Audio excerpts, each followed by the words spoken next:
Welcome to the channel SRT Telugu lectures. మనం ఈరోజు C++ programming వీడియోస్లో టైప్ డెఫ్ గురించి డిస్కస్ చేద్దాం.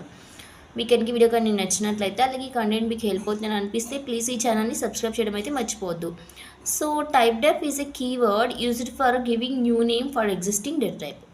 సో టైప్ డెఫ్ అంటే ఏంటి? ఇది ఒక కీవర్డ్. ఈ కీవర్డ్ ఎందుకు యూజ్ అవుతుంది? మనకి ఆల్రెడీ డేటా టైప్స్ కొన్ని ఉన్నాయి.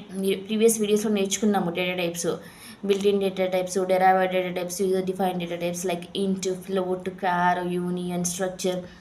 ఇలా డిఫరెంట్ డేటా టైప్స్ గురించి నేర్చుకున్నాము. సో ఆ డేటా టైప్స్కి వేరే నేమ్, ఆల్రెడీ ఎగ్జిస్టింగ్ అయిన డేటా టైప్కి వేరే నేమ్ ఇవ్వడానికి ఈ టైప్ డెఫ్ అనే కీవర్డ్ యూజ్ చేస్తారు. సరే, ఆల్రెడీ మనకి ఇంట్ అని, ఫ్లోట్ అని, స్ట్రక్చర్ అని, యూనియన్ అని నేమ్స్ ఉన్నాయి డేటా టైప్స్కి. ఆ డేటా టైప్స్కి వేరే నేమ్ ఎందుకు ఇవ్వాలి అంటే జస్ట్ ప్రోగ్రామర్ కన్వీనియన్స్ కోసం. సపోజ్ ఇప్పుడు నేను ప్రోగ్రామ్ రాస్తున్నాను అనుకోండి, అందులో అన్సైన్డ్ ఇంట్ అని నేను చాలాసార్లు యూజ్ చేయాలనుకోండి, ఒక 100 టైమ్స్. సో దాన్ని నేను టైప్ డెఫ్ చేసుకున్నాను అనుకోండి, అంటే ఆ అన్సైన్డ్ ఇంటికి నేను వేరే నేమ్ ఇచ్చా. ఇది already existing data type unsigned into. ఈ అన్సైన్డ్ ఇంటికి నేను ఈ టైప్ డెఫ్ కీవర్డ్ యూజ్ చేసి ఏం చేశానంటే యూ ఇంట్ అని ఒక న్యూ నేమ్ ఇచ్చాను. సో ఈ న్యూ నేమ్ ఇస్తే ఏమైంది, ఆల్రెడీ ఉన్న డేటా టైప్కి న్యూ నేమ్ అనేది క్రియేట్ అయింది ఈ టైప్ డెఫ్ యూజ్ చేసుకుని. సో ప్రతిసారి నేను ఎక్కడైతే అన్సైన్డ్ ఇంటి యూజ్ చేసుకోవాలో అక్కడ నేను యూ ఇంట్ అని నేను యూజ్ చేసుకోవచ్చు.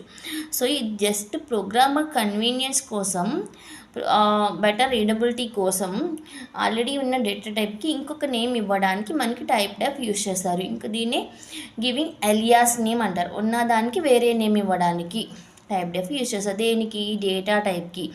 సో ఆల్రెడీ ఉన్న డేటా టైప్కి వేరే నేమ్ ఇవ్వడానికి టైప్ డెఫ్ యూజ్ చేస్తారు. Syntax type deaf keyword, already existing name, new name or nothing but alias name, semicolon. ఇక్కడ చూడండి టైప్ డెఫ్ ఇంట్ ఎక్స్. ఇప్పుడు నేను ఏం చేశాను, ఇంట్ అనే డేటా టైప్కి ఎక్స్ అని రీనేమ్ చేసేసా.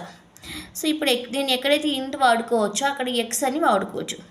ఎక్స్ n1 అని డిఫైన్ చేస్తాను. అంటే ఇప్పుడు నేను n1లో ఏం స్టోర్ చేస్తాను, ఇంటీజర్ వాల్యూస్ స్టోర్ చేస్తాను.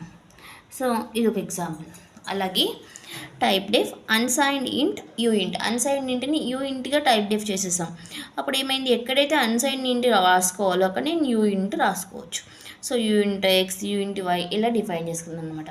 This is simple type deaf in C++.